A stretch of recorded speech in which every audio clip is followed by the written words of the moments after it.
Yangi yil o'zining ertaknamoligi, barchaga birdek quvonch ulashishi bilan katta-yu kichikning qalbida cheksiz baxt, ulkan surur uyg'otadi. Yurtimizda bu yilgi shodiyonaga har qachongidanda ko'tarinkilik bilan tayyorgarlik ko'rilib, bayram tarovati har bir xonadon, har bir kishining qalbiga kirib borishiga e'tibor qaratildi. Mamlakatimizning barcha hududlarida tashkil etilayotgan tadbirlar qatori Toshkent viloyatining ma'muriy markazida ham ma'naviy-ma'rifiy dasturlar, konsert tomoshalari bo'lib o'tmoqda.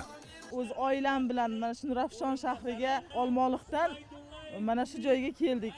Mana bugungi manzara, insonlarning yangi yil kayfiyatlari juda ham zo'r. Hamma oilaviy mazza qilib bayramda aylanib yuribdi. Yangi yilda hammaga omad, baxt tilaymiz. Nurafshon shahrida joylashgan Nurafshon Business City hududidagi amfiteatr maydonida viloyatning bosh archasi qad ko'targan bo'lib, balandligi 30 metrga teng. 28 mingdan ziyod o'yinchoq va chiroqlar bilan bezalgan bu archa dunyoning eng baland archalari qatorida 5-o'rinni egallab turibdi. Maydonda o'rnatilgan dekorativ jihozlar, bolalar uchun turli attraksionlar, bayramona bezaklar va rangli yorug'lik chiroqlari haqiqiy yangi yil shukuhini yaratgani bilan ahamiyatlidir. Mana bu yilgi bayramlarimiz juda ham chiroyli. Bayramona yasatilgan. Shu Ohangarondan keldik, havas qildik. Mana viloyat hokimimiz tabriklab o'tdilar.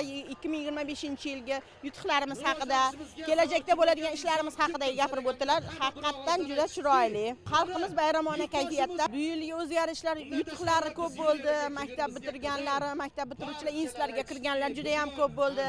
Yana yilgi 2026-yilimiz ham hamma uchun omadli, baxtli bo'lsin. Hammaning oilasiga tinchlik, totuvlik tilayman. Bayram tomoshalarida 100 dan ortiq qorbobo va qorqiz ishtirok etib, aholi kayfiyati ko'tarinkiligiga xizmat qilmoqda. Yangi yil arafasida tashkil etilgan tadbirda Toshkent viloyati hokimi va viloyat hokimligi vakillari ishtirok etib, turli nominatsiyalar bo'yicha yil davomida tashabbuskorligi bilan ajralib turgan 54 nafar turli soha vakillarini e'tirof etdilar. Shuningdek, qorbobo va qorqizlar ishtirokidagi sahnalashtirilgan tomoshalar, badiiy musiqiy dasturlar barchaga bir olam zavq ulashdi. Ayniqsa osmonga otilgan rang-barang mushaklar tun qorong'usida shaharning Nurafshon bo'lishiga hissa qo'shdi.